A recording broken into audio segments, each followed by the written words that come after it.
नमस्कार दोस्तों।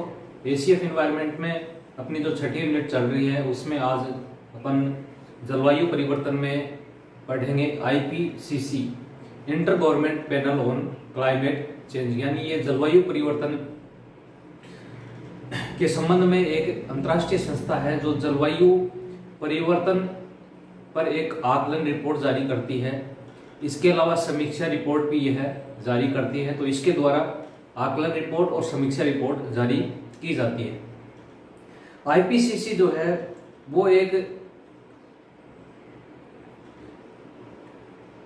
ऐसी संस्था है जिसकी स्थापना यूनेप और डब्ल्यूएमओ के द्वारा आपके 1988 में की गई थी। यूनेप और डब्ल्यूएमओ के द्वारा 1988 में की गई थी। इसका मुख्यालय जो है वो मुख्यालय बोले या फिर इसका सचिवालय जो है वो डब्ल्यूएमओ के ऑफिस में ही जेनेवा स्विट्जरलैंड में है।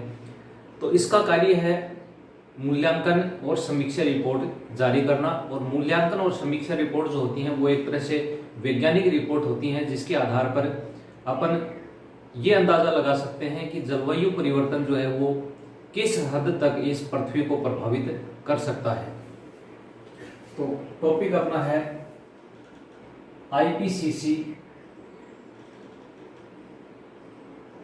इंटर गवर्नमेंटल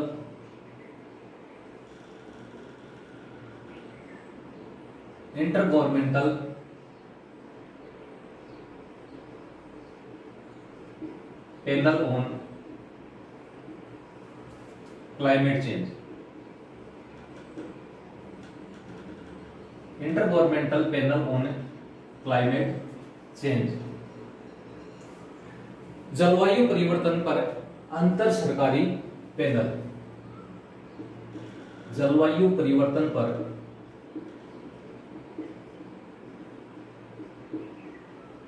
अंतर सरकारी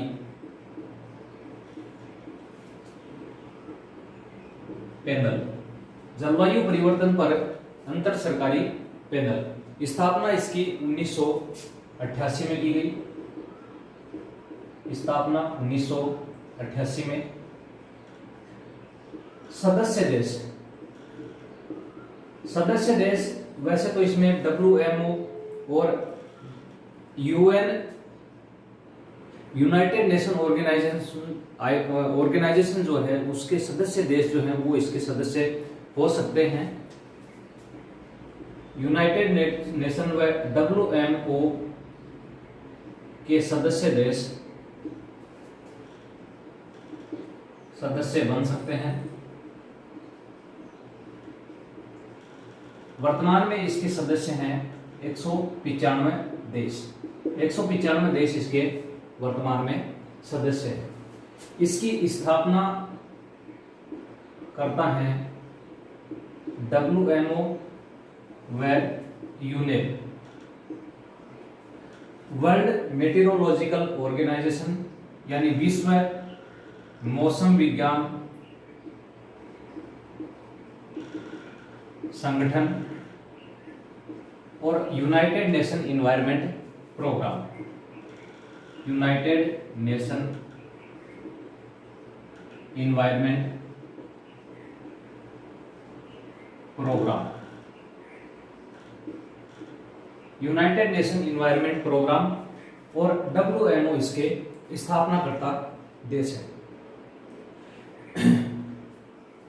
आईपीसीसी जो है वो वैज्ञानिक तरीके से जलवायु परिवर्तन के कारण होने वाले प्रभावों का एक तरह से आकलन करने के लिए गठित किया गया है। ये एक अंतर सरकारी पैनल है। आईपीसीसी जलवायु परिवर्तन हेतु जलवायु परिवर्तन के कारण होने वाले प्रभावों के आकलन हेतु गठित संस्था है। तो इसके द्वारा जलवायु परिवर्तन के कारण जो प्रभाव होते हैं उनके आकलन और समीक्षा के लिए यह एक संस्था होती है जिसका सचिवालय है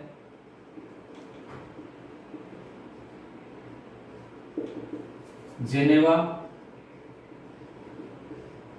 स्विट्जरलैंड। जेनेवा स्विट्जरलैंड में इसका सचिवालय आईपीसीसी का। तो आईपीसीसी के द्वारा समीक्षा रिपोर्ट और मूल्यांकन रिपोर्ट जारी की जाती है। आईपीसीसी की स्थापना 1988 में की गई।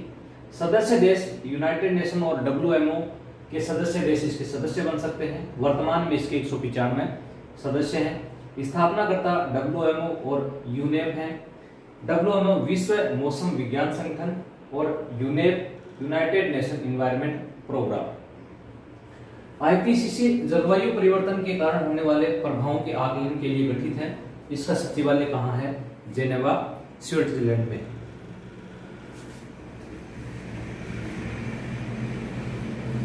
आईपीसीसी के द्वारा समीक्षा रिपोर्ट और मूल्यांकन रिपोर्ट जारी की जाती है। इसके द्वारा समीक्षा रिपोर्ट तथा मूल्यांकन रिपोर्ट जारी की जाती है। आईपीसीसी के द्वारा समीक्षा रिपोर्ट व मूल्यांकन या फिर इसको आकलन भी कहते हैं, आकलन रिपोर्ट जारी की जाती है। समीक्षा रिपोर्ट और मूल्यांकन रिपोर्ट, जिसे असेसमेंट रिपोर्ट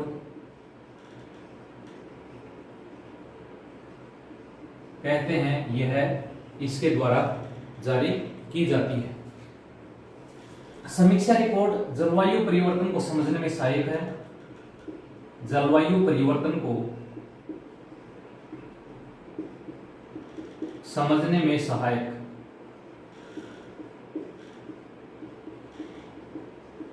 जलवायु परिवर्तन को समझने में यह सहायक है। मूल्यांकन रिपोर्ट, मूल्यांकन रिपोर्ट जो है वो जलवायु परिवर्तन के बारे में एक वैज्ञानिक रिपोर्ट है। जलवायु परिवर्तन के बारे में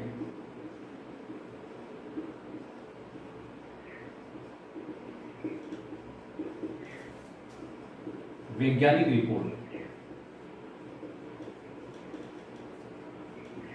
जलवायु परिवर्तन के बारे में ये क्या है कि वैज्ञानिक रिपोर्ट है। तो आईपीसीसी के द्वारा समीक्षा रिपोर्ट और मूल्यांकन रिपोर्ट जारी की जाती है। तो आईपीसीसी के द्वारा अभी तक 5 आकलन रिपोर्ट जारी की जा चुकी हैं। 5 आकलन रिपोर्ट इसके द्वारा जारी की जा चुकी हैं, जिसमें पहली रिपोर्ट आपके 1990 में आई। आईपीसीसी द्वारा जारी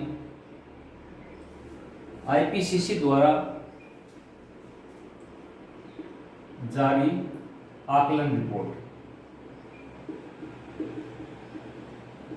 जिसमें पहली रिपोर्ट प्रथम आकलन रिपोर्ट 1990 में जारी की गई। प्रथम आकलन रिपोर्ट 1990 जो है ये जलवायु परिवर्तन, इस रिपोर्ट में ये बताया गया कि जलवायु परिवर्तन जो है वो एक चुनौती के रूप में है वर्तमान में, यानी इसको एक चुनौती के रूप में रेखांकित किया गया है। दूसरा, इसमें यूएनएफसीसी के सर्जन में इसमें इस रिपोर्ट में निर्णायक भूमिका निभाई, यानी इसके पश्चात यूएनएफसीसी जो है उसका सर्जन एक तरह से हुआ और इस रिपोर्ट ने उसमें काफी निर्णायक भूमिका निभाई। दूसरा, इस रिपोर्ट में जलवायु परिवर्तन को रोकने हेतु अंतर्राष्ट्रीय समन्वय की आवश्यकता महसूस की गई। तो इसमें पहला तो है यूएनएफसीसी के गठन में निर्णायक भूमिका,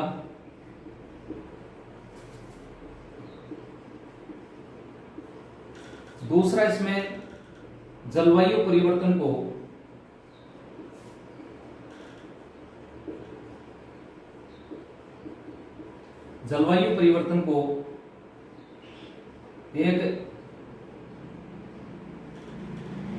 एक तरह से अपन कहें कि जलवायु परिवर्तन को एक चुनौती के रूप में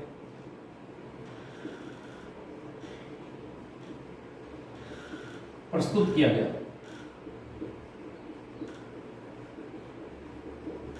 एक चुनौती के रूप में इसमें जलवायु परिवर्तन को प्रस्तुत किया गया। तीसरा इसमें यह बताया गया कि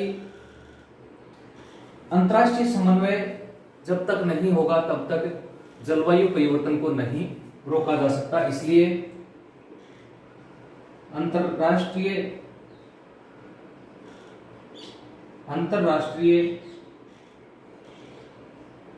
समन्वय की आवश्यकता महसूस की गई।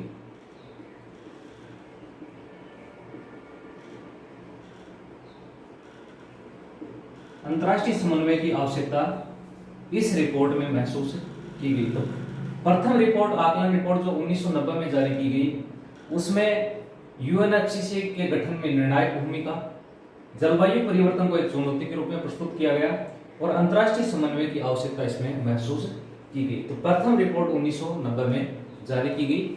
दूसरी रिपोर्ट जारी की गई 1995 में।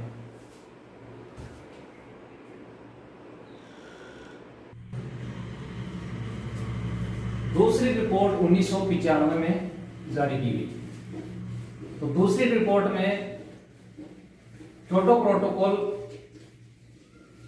के संबंध में दिशा निर्देश इसमें जारी की गई और 1997 में फिर क्योटो प्रोटोकॉल जारी हुआ। द्वितीय आकलन रिपोर्ट, द्वितीय आकलन रिपोर्ट 1995, इसमें क्योटो प्रोटोकॉल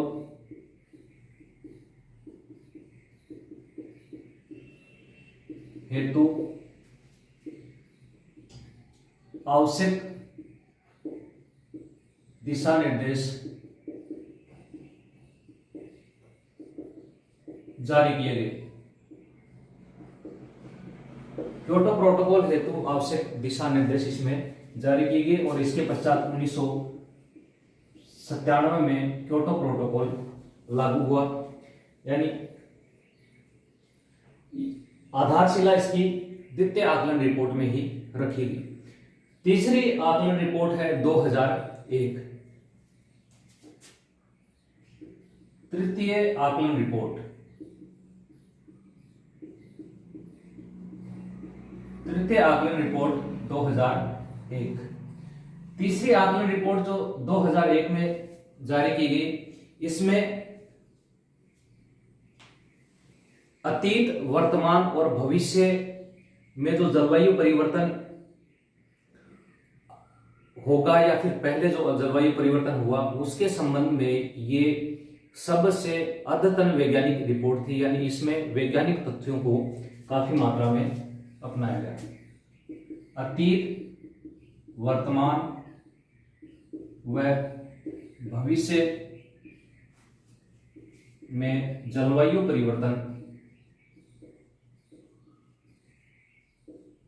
जलवायु परिवर्तन की सबसे अद्यतन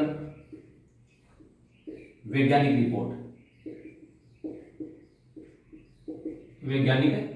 रिपोर्ट।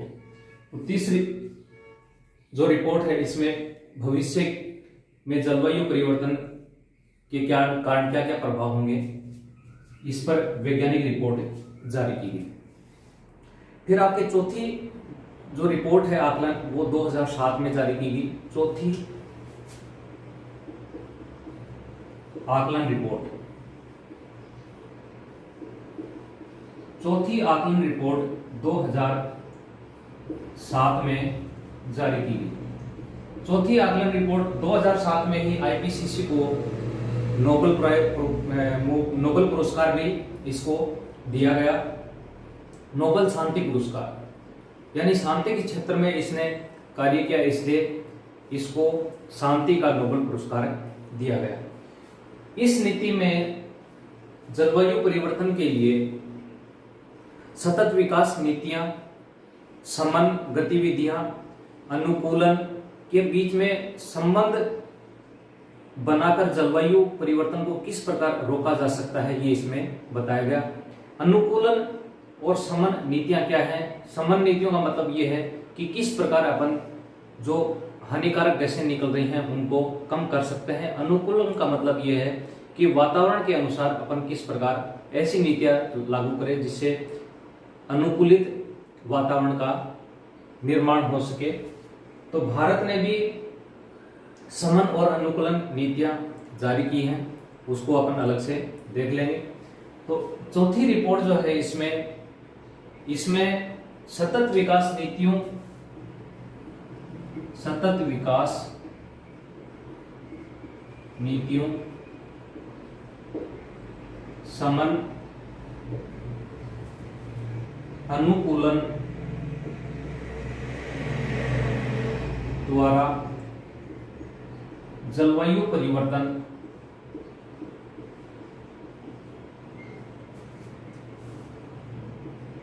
को कम करने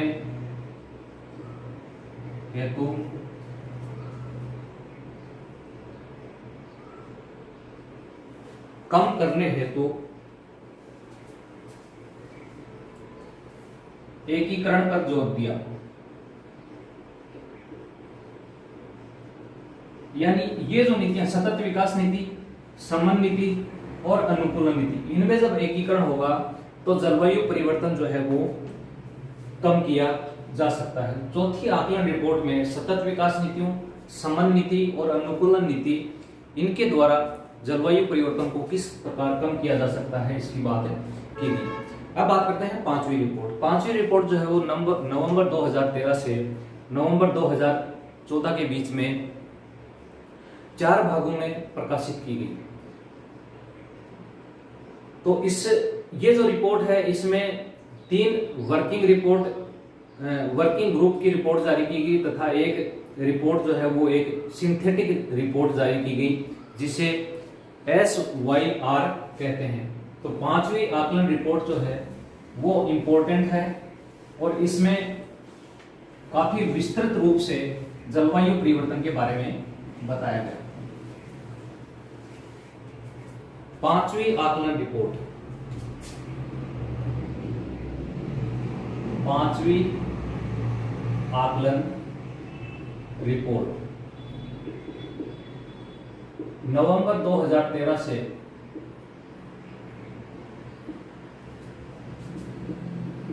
नवंबर 2014 के बीच 4 भागों में यह रिपोर्ट जारी की गई।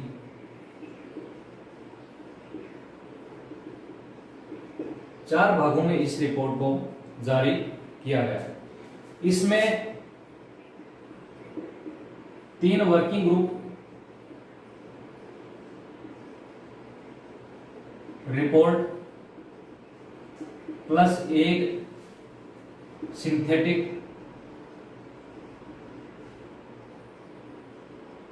रिपोर्ट जारी की गई। इस प्रकार 4 भागों में रिपोर्ट प्रकाशित हुई। सिंथेटिक रिपोर्ट को SYR कहा जाता है। सिंथेटिक रिपोर्ट को SYR कहा जाता है। तो पांचवी जो रिपोर्ट है इसमें चौथी रिपोर्ट में बताया गया कि मानव गतिविधियों के कारण जलवायु परिवर्तन हो रहा है, इसकी पुष्टि पांचवी रिपोर्ट में की गई। चौथी रिपोर्ट में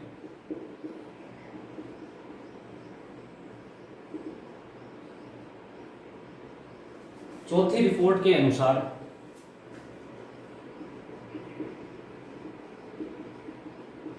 मानवीय गतिविधियों के कारण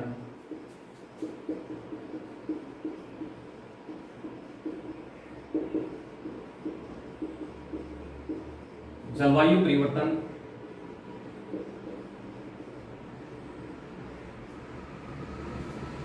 हो रहा है,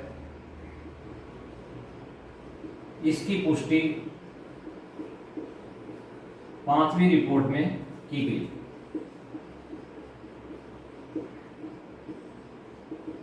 इसकी पुष्टि जो है वो 5वीं रिपोर्ट में हो चुकी। इस रिपोर्ट में ये बताया गया कि अटलांटिक महासागर जो है आर्कटिक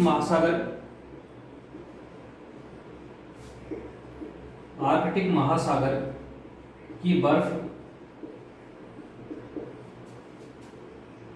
इस शताब्दी के मध्य तक पिघल जाएगी।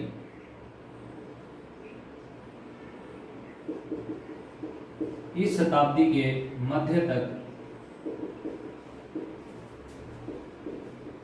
पिघल जाएगी, ऐसा इस रिपोर्ट में कहा गया है।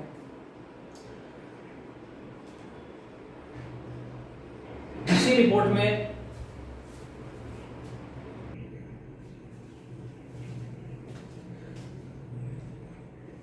तो इस रिपोर्ट में यह बताया गया कि महासागर की बर्फ जो है वो इस शताब्दी के मध्य तक पिघल जाएगी।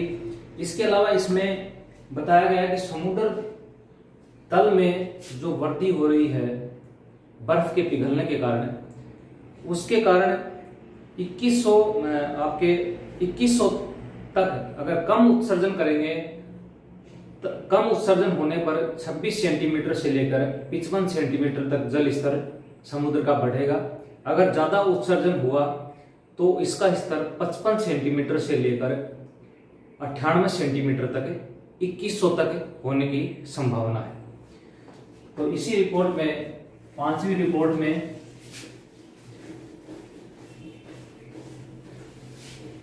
जल स्तर बढ़ने की बात की गई।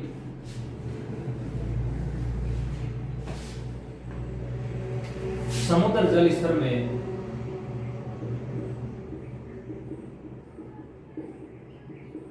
वृद्धि, समुद्र जल स्तर में वृद्धि की बात इसमें की गई।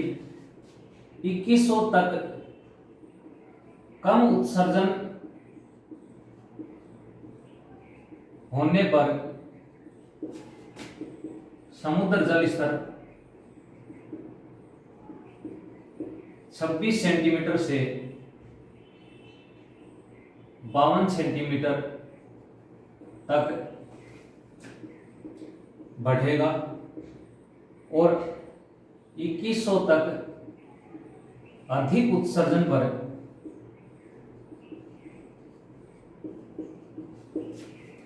समुद्र जल स्तर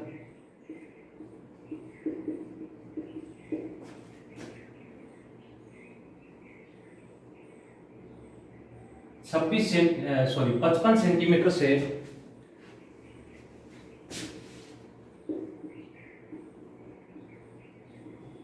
98 सेंटीमीटर तक जल स्तर बढ़ेगा, ऐसा इस रिपोर्ट में बताया गया है।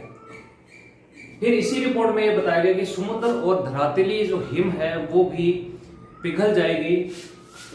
समुद्री व धरातलीय बर्फ, समुद्री व धरातलीय बर्फ। इस रिपोर्ट में यह बताया गया कि 2050 तक आर्कटिक महासागर जो है उसकी बर्फ गर्मियों में पूरी तरह पिघल जाएगी। 2050 तक आर्कटिक महासागर की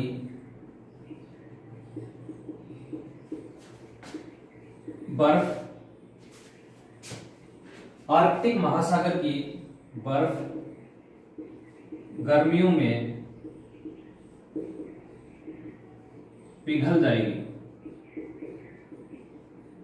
यानी बर्फ गर्मियों में यहां पर नहीं रहेगी और 2100 के अंत तक तो बर्फ यहां पर खत्म ही हो जाएगी, ऐसा इस रिपोर्ट में कहा गया है। इसी रिपोर्ट में यह बताया गया कि जो हिम चादर है, हिम चादर, वो 3.4% से 4% तक, 3.4 से 4% तक प्रति 10 वर्ष प्रति 10 वर्ष कम हो रही है। प्रति 10 वर्ष हिम चादर जो है वो 3.4 से 4% की दर से प्रति 10 वर्ष में कम हो रही है। इसी रिपोर्ट में ये बताया गया है जो संचयी कार्बन है, संचयी कार्बन बजट, संचयी कार्बन बजट का मतलब ये है कि निश्चित समय में कितना कार्बन जो अपन फॉसिल फ्यूल के रूप में उत्सर्जित करते हैं वो कार्बन जो प्रतिशत है वो जैसे 840 गीगावाट कार्बन बजट अभी अपने पास बचा हुआ है, जिसमें से आधा अपन कंज्यूम कर चुके हैं। तो बाकी का बचा हुआ जो कार्बन बजट है वो अगले 30 वर्षों में खत्म हो जाएगा। यानी जितना कार्बन अपने को उत्सर्जित करना चाहिए वो अपन 30 वर्षों में पूरा कर चुके होंगे।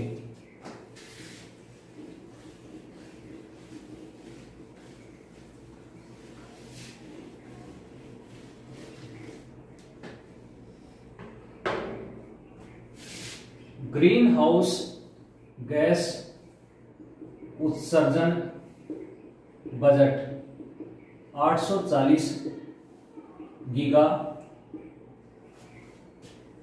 गीगावाट। इसमें से आधा तो अपन कंज्यूम कर चुके हैं, बाकी शेष बजट 30 वर्षों में खत्म हो जाएगा। यानी अपन ज्यादातर फॉसिल फ्यूल जो है वो अपन इस समय में कंज्यूम कर चुके होंगे और इससे ग्रीन हाउस गैस भी बढ़ेगी। और ग्रीन हाउस गैस के बढ़ने से क्या होगा, जलवायु परिवर्तन होगा, क्योंकि पृथ्वी का तापमान जो है वो इससे बढ़ेगा। फिर इसके पश्चात जारी की गई है आपके छठी आकलन रिपोर्ट जो है वो इसकी बैठक 2016 में हुई, लेकिन ये रिपोर्ट जो है वो 2021 में जारी की जाएगी। छठी आकलन रिपोर्ट, छठी आकलन रिपोर्ट, छठी आकलन रिपोर्ट जारी करने के लिए मई 2017 में आदिस अबाबा में एक मीटिंग हुई। आदिस अबाबा में मई 2017 में मीटिंग हुई। किसके संबंध में? छठी आकलन रिपोर्ट के संबंध में। तो इस रिपोर्ट में, इस बैठक में जो आईपीसीसी की बैठक थी, इस बैठक में ये कहा गया कि छठी रिपोर्ट जो है वो 2021 तक 3 कार्य समूहों द्वारा जारी की जाएगी। छठी आकलन रिपोर्ट 3 कार्य समूहों द्वारा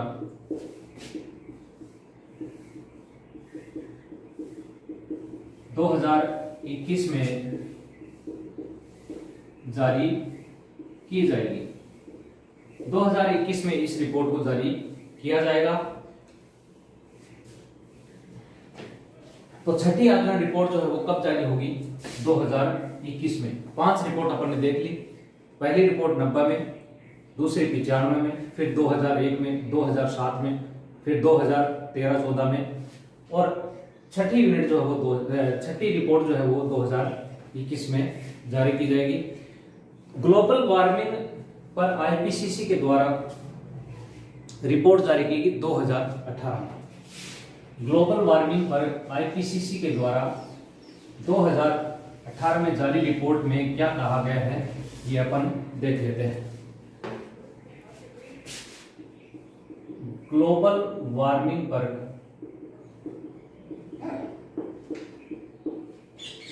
आईपीसीसी की रिपोर्ट 2018। ग्लोबल वार्मिंग पर आईपीसीसी की रिपोर्ट 2018 ये कहती है कि उत्सर्जन कम करके 1.5 डिग्री सेंटीग्रेड तापमान का जो लक्ष्य अपन ने निर्धारित किया है उसको प्राप्त करना असंभव है। यानी उत्सर्जन कम करके अपन तापमान जो है 1.5 डिग्री सेंटीग्रेड कम करने का अपना जो लक्ष्य है उसको अपन हासिल नहीं कर पाएंगे। उत्सर्जन कम करके वैश्विक तापमान 1.5 डिग्री सेंटीग्रेड कम करने का लक्ष्य हासिल करना असंभव है, ये इस रिपोर्ट में कहा गया है। दूसरा, इस रिपोर्ट में यह कहा गया है कि उत्सर्जन की अगर वर्तमान दर जारी रही, जिस दर से अपन वर्तमान में उत्सर्जन कर रहे हैं, तो ग्लोबल वार्मिंग 2030 से 2052 के बीच में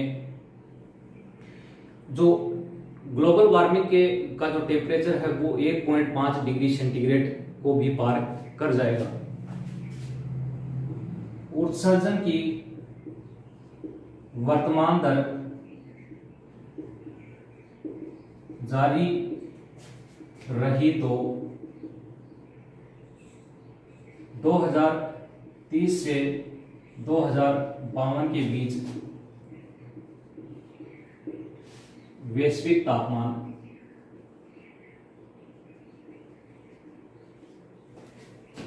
1.5 डिग्री सेंटीग्रेड के लक्ष्य को पार कर जाएगा।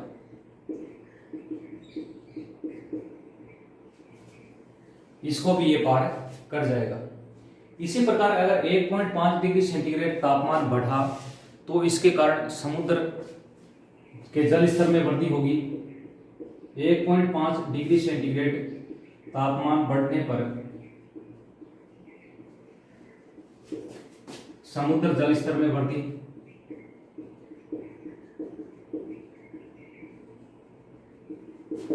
बाढ़, अकाल वर्षा,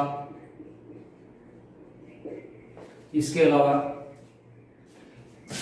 अधिक गर्म दिन, चक्रवात जैसी घटनाएं जो हैं वो होंगी, जैसी घटनाएं बढ़ेंगी। ये कब होगा? जब ये तापमान जो है वो 1.5 डिग्री सेंटीग्रेड और बढ़ेगा। इसके अलावा इसी रिपोर्ट में ये कहा गया कि जो तटीय राष्ट्र हैं और एशिया या फिर अफ्रीका के जो राष्ट्र हैं वहां पर कृषि अर्थव्यवस्था जो है वो सबसे ज्यादा प्रभावित होगी।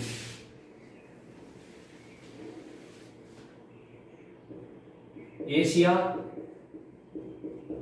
अफ्रीका व तटीय राष्ट्रों की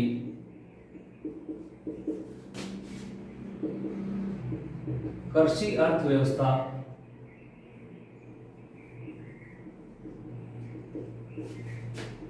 प्रभावित होगी। कृषि अर्थव्यवस्था क्या होगी? इससे बहुत अधिक प्रभावित होगी। और भारतीय जो तट हैं उसमें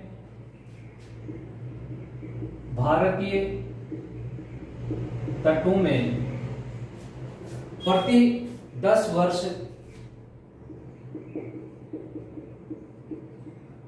1 सेंटीमीटर की जल स्तर में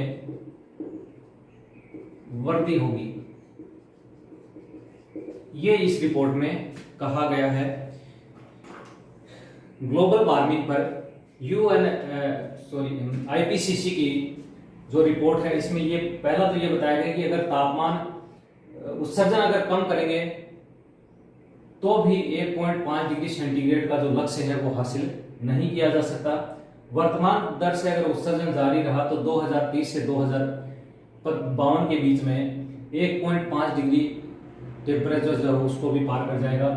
1.5 डिग्री टेम्परेचर बढ़ेगा तो इसके कारण समुद्र जल स्तर में वृद्धि होगी, बाढ़ आएगी, अकाल, अधिक तापमान के दिन, चक्रवात, ऐसी घटनाएं जो हैं वो ज्यादा से ज्यादा होंगी।